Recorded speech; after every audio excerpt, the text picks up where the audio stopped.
Senang bisa berjumpa lagi dengan saudara sekalian, dan kali ini saya akan menyampaikan firman Tuhan. Tapi sebelumnya mari kita berdoa. Tuhan, kami mau membaca dan merenungkan firman-Mu, tolong kami supaya kami dapat mengerti dengan baik. Dalam nama Tuhan Yesus. Amin. Mazmur 139 ayat 1-10. Untuk pemimpin biduan Mazmur Daud. Tuhan, Engkau menyelidiki dan mengenal aku. Engkau mengetahui kalau aku duduk atau berdiri. Engkau mengerti pikiranku dari jauh. Engkau memeriksa aku kalau aku berjalan dan berbaring. Segala jalanku Kau maklumi. Sebab sebelum lidahku mengeluarkan perkataan, sesungguhnya semuanya telah Kau ketahui, ya Tuhan. Dari belakang dan dari depan Engkau mengurung aku, dan Engkau menaruh tangan-Mu ke atasku. Terlalu ajaib bagiku pengetahuan itu, terlalu tinggi, tidak sanggup aku mencapainya. Kemana aku dapat pergi menjauhi Roh-Mu? Kemana aku dapat lari dari hadapan-Mu? Jika aku mendaki ke langit, Engkau di sana. Jika aku menaruh tempat tidurku di dunia orang mati, di situ pun Engkau. Jika aku terbang dengan sayap fajar dan membuat kediaman di ujung laut, juga di sana tangan-Mu akan menuntun aku, dan tangan kanan-Mu memegang aku. Demikian Mazmur 139 ayat 1-10. Saya berikan tema, percaya total kepada Tuhan. Saudara, dalam bagian ini, Daud mengisahkan perjalanan hidupnya yang penuh dengan tantangan. Namun Daud tetap percaya kepada Allah. Karena itulah, tidak ada henti-hentinya dia berdoa dan bersyukur kepada Allah. Mengapa Daud percaya total kepada Allah? Mengapa Daud percaya total? Pertama, karena dia yakin bahwa Allah itu Maha Tahu. Bahwa dikatakan, Tuhan menyelidiki dan mengenal aku. Jadi pertama di sini kita perlu sadar bahwa manusia tidak bisa menyelidiki Tuhan. Tetapi Tuhanlah yang bisa menyelidiki manusia. Tuhan mengenal kita secara detail, secara lengkap. Tuhan mengetahui keadaan kita. Duduk atau berdiri, berjalan atau berbaring, waktu bekerja atau waktu istirahat, atau bahkan tidak bekerja, Tuhan mengetahui semuanya. Bahkan yang paling dalam, Dia mengetahui pikiran kita, yang tidak diketahui oleh manusia, yang tidak dilihat oleh manusia. Tapi Tuhan tahu, Tuhan melihat. Maka pemazmur berkata, segala jalanku Kau maklumi. Artinya Engkau tahu segala yang kuperbuat. Itu ayat 2 sampai dengan ayat 3. Itu sebabnya memang ada lagu yang diciptakan oleh para pencipta lagu.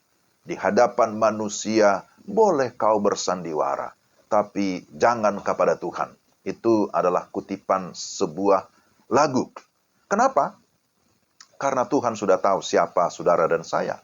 Tuhan sudah tahu siapa kita. Jadi pemazmur berkata, terlalu ajaib bagiku pengetahuan itu. Terlalu tinggi.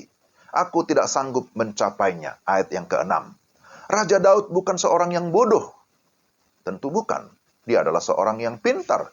Dia seorang raja yang memang memiliki pendidikan. Dia bisa mengatur strategi dalam mengalahkan musuh-musuhnya. Dialah juga yang merancang bait Allah yang megah. Dia seorang arsitek yang luar biasa. Akan tetapi Daud berkata, terlalu ajaib bagiku pengetahuan itu, terlalu tinggi. Tidak sanggup aku mencapainya. Daud dengan rendah hati mengakui, aku tidak sanggup, aku tidak mampu, tetapi Tuhan mampu. Ini adalah satu prinsip dalam kehidupan pelayanan, bahwa Tuhan tidak menuntut kemampuan kita yang paling utama, tetapi Tuhan mau melihat kemauan kita. Ini yang pertama. Yang kedua, dia yakin bahwa Tuhan Allah Maha Hadir. Pemazmur berkata, kemana aku dapat pergi menjauhi Roh-Mu? Kemana aku dapat lari dari hadapan-Mu? Ayat yang ke-7. Artinya, tidak ada tempat atau area yang tidak dapat dijangkau oleh Tuhan. Karena Dia adalah Maha Hadir. Sebab itu kita perlu tahu bahwa kita tidak bisa melarikan diri. Kita tidak bisa menyembunyikan diri dari Tuhan. Bagi seorang buronan mengetahui Allah Maha Hadir nampaknya itu merupakan berita buruk. Akan tetapi bagi seorang yang ada dalam kesesakan, dalam pergumulan, kehadiran Allah justru merupakan kabar baik yang melegakan, yang menyejukkan. Nah, ini hal yang kedua. Dan yang ketiga, dia yakin bahwa Tuhan Allah Maha Kuasa. Pemazmur juga mengakui bahwa selain Tuhan itu adalah Maha Tahu, selain bahwa Tuhan itu Maha Hadir, tapi dia juga adalah Tuhan yang Maha Kuasa.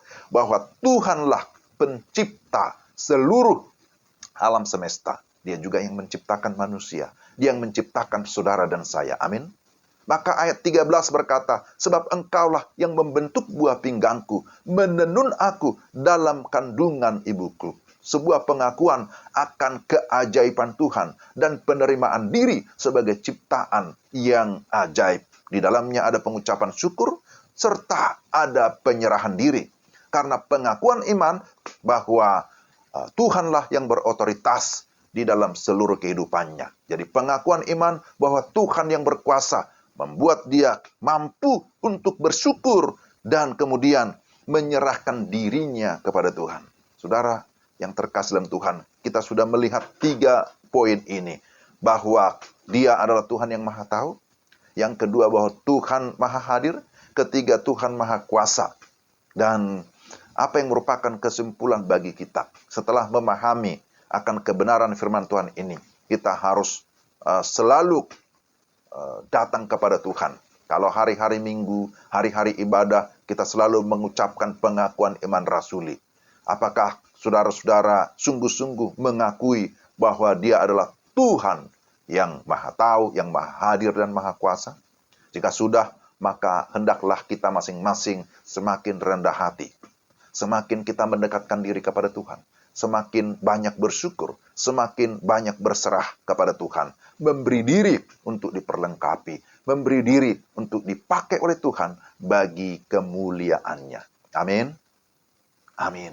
Mari kita berdoa. Tuhan, terima kasih untuk firman-Mu. Kiranya Roh Kudus menolong kami, supaya kami tetap memiliki iman yang teguh kepada Tuhan Allah yang Maha Tahu, yang Maha Hadir, yang Maha Kuasa. Tuhan yang sudah menyatakan dirinya di dalam Yesus Kristus yang menyelamatkan kami. Kiranya Roh Kudus memampukan kami untuk hidup di dalam iman yang teguh. Dalam nama Tuhan Yesus kami berdoa. Amin. Demikianlah firman Tuhan hari ini. Tuhan memberkati saudara sekalian. Salam. Salam.